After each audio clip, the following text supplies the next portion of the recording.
Hello दोस्तों, नमस्कार, जय हिंद। स्वागत है आप सभी को आपके अपने इस यूट्यूब चैनल में। दोस्तों, सीटेट की एग्जाम हो चुका है, यहां तक कि रिस्पॉन्स शीट भी जारी कर दी गई है। अब तो इंतजार है सिर्फ और सिर्फ ऑफिशियल आंसर की साथ ही साथ सीटेट की रिजल्ट की। बहुत सारे स्टूडेंट अभी इसका वेट कर रहे हैं। दोस्तों, इसको जानने से पहले आज हम आपको कुछ बताएंगे कि इससे पहले जो एग्जाम हुआ है 2019 में, जो एग्जाम हुआ है 7 जुलाई का, उसका जो है कब आया है आंसर की और कब आया है रिजल्ट।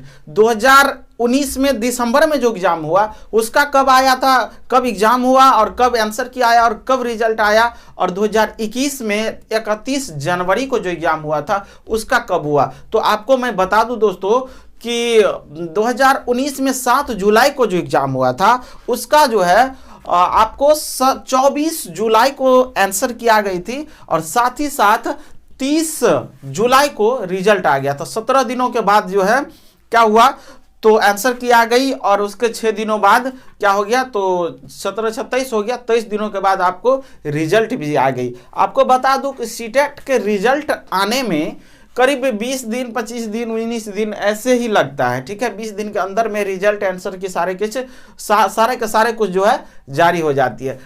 तो उस टाइम में क्या हुआ करता था कि वन डे एग्जाम होता था, एक ही दिन में एग्जाम होता था, दोनों पेपर का ऑफलाइन एग्जाम होता था। लेकिन अब जो है इस बार ऑनलाइन एग्जाम हुआ है, तो यहां से आंसर की जानना और किसका कितना सही कितना गलत जानना तो बहुत आसान है। बट इस बार दिक्कत क्या है कि इस बार नॉर्मलाइजेशन की प्रक्रिया है और नॉर्मलाइजेशन की प्रक्रिया जो है इस बार इतना आसान नहीं है, क्योंकि इस बार बहुत शिफ्ट में ऐसे हैं जो पेपर बहुत आसान आया है और बहुत शिफ्ट में जो है पेपर काफ़ी टफ आया। ये बात 100% सत्य है। तो जो स्टूडेंट का टफ आ गया तो उसके साथ तो नाइंसाफी है, और आप देख ही रहे आरआरबी एनटीपीसी वालों के साथ अभी क्या चल रहा है। तो ऐसा ना हो, भले ही सीटेट कुछ टाइम लगाए लेकिन किसी भी स्टूडेंट के साथ पक्षपात ना हो, इसके लिए आप जितना से ज़्यादा टाइम हो सके आप टाइम लीजिए, लेकिन आप जो है 100% हर एक स्टूडेंट के साथ न्याय कर करके ही रिजल्ट्स दीजिए। ठीक है, और ये होना भी चाहिए, है ना दोस्तों। तो इसलिए उसमें जो है प्रत्येक क्वेश्चन को एनालाइज करके उसके बाद जो है मीन मीडियन मोड से बहुत सारे तरीका से जो है नॉर्मलाइजेशन सब ये सब निकाला जाता है। ठीक है, तो उसको हम लोग जानेंगे। पहले हम जानते हैं कि इससे पहले जो एग्जाम हो उसका क्या रिकॉर्ड रहा, उसके बारे में जानते हैं।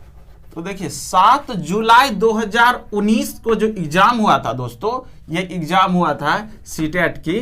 ठीक है, तो इसका जो है 24 जुलाई को जो है 24 जुलाई को 2019 में ही आंसर की आ गई थी। ठीक है, ये आंसर की आई थी इस समय, और 30 जुलाई 2019 को जो है रिजल्ट्स आ गई थी। ठीक है, उसके बाद वहीं पर बात करें, एक एग्जाम दिसंबर में 8 दिसंबर को हुआ था 2019 में ही। ठीक है, एग्जाम हुआ था, और इस एग्जाम का जो है आपको ये आंसर की जो जारी की गई थी वो 23 दिसंबर को जारी की गई थी 2019 में ही। और इसके ये क्या है, तो आपका आंसर की बात किया जा रहा है। ठीक है, उसी जगह यदि इसके रिजल्ट्स की बात करें तो मात्र 4 दिनों के बाद जो है ये 2019 में इसका जो है रिजल्ट्स भी सीटेट की जारी कर दी गई थी। ठीक है फ्रेंड्स, उसी जगह एक और एग्जाम हुआ था, कौन, तो एक 31 जनवरी को एग्जाम हुआ था। ठीक है, 2021 में, और इसका रिजल्ट जो है, ये रिजल्ट जो जारी कर दिया गया था, ये जारी कर दिया गया था आपको 24 फरवरी 2021 में। ठीक है, 2020 में कोई कोरोना की वजह से कोई एग्जाम ही कंडक्ट नहीं किया गया।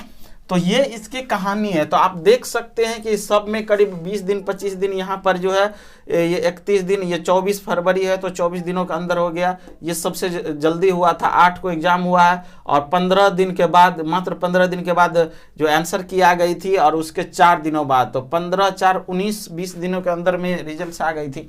तो ये इसका लेखा जोखा है। तो इसके हिसाब से तो ये अपना रिकॉर्ड है, ऐसे हुआ था। तो अब ये जो 2021-22 में ये जो सीटेट का एग्जाम हुआ है, इसका कब रिजल्ट्स आएंगे और आंसर की कब जारी की जाएगी, तो इसके बारे में अब चर्चा करते हैं।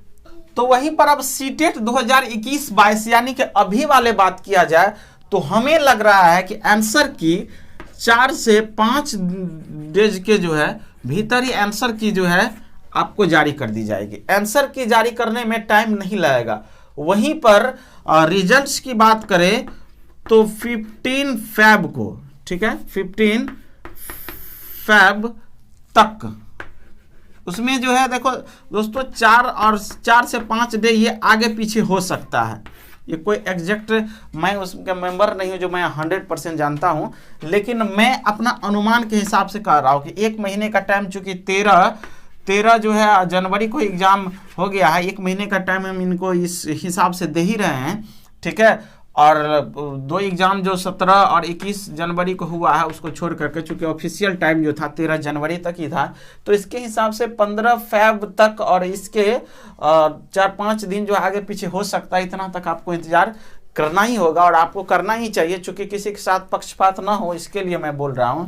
तो आप इतना तक वेट कीजिए और 4 से 5 दिनों के अंदर जो है आपको आंसर की, ऑफिशियल आंसर की जारी कर दी जाएगी, जहां से आप ये पता कर सकते हैं कि आपका कितना सही है और कितना गलत है। वैसे मैं बता दूं, बहुत सारे स्टूडेंट ने जो अपना जो PDF भेजा था ये रिस्पॉन्स शीट का, उसमें मैंने मैक्सिमम का देखा था सही आंसर टिक किए हुए हैं। इस बार क्वेश्चन टफ था, लेकिन इससे पहले जो ऑफलाइन एग्जाम होता था उसमें आसान आता था क्वेश्चन, इतना टफ नहीं आता था, ये 100% सत्य है। दूसरी बात, जो बच्चों ने संस्कृत रखी थी, संस्कृत जो है बच्चे इतना टफ कभी नहीं पूछा जाता था जितना खास करके पैसेज का सेक्शन, और उसमें भी इतना जूम आउट किया हुआ था कि उसको इधर से उधर करने में एकदम बहुत ही डिफिकल्ट होता था। तो इतना टफ मैं संस्कृत जो है, इससे अच्छा जो थोड़ा बहुत इंग्लिश रखते हो, इंग्लिश के आप चीज़ को समझ सकते हैं, लेकिन संस्कृत इतना टफ था जो आपको दिक्कत किया होगा, मानते इस चीज़ को। तो अब देखते हैं कि कैसे क्या आंसर आती है और कैसे क्या जो है आंसर रिजल्ट्स आते हैं, वो सारे के सारे आने वाले वक्त ही बताएगा,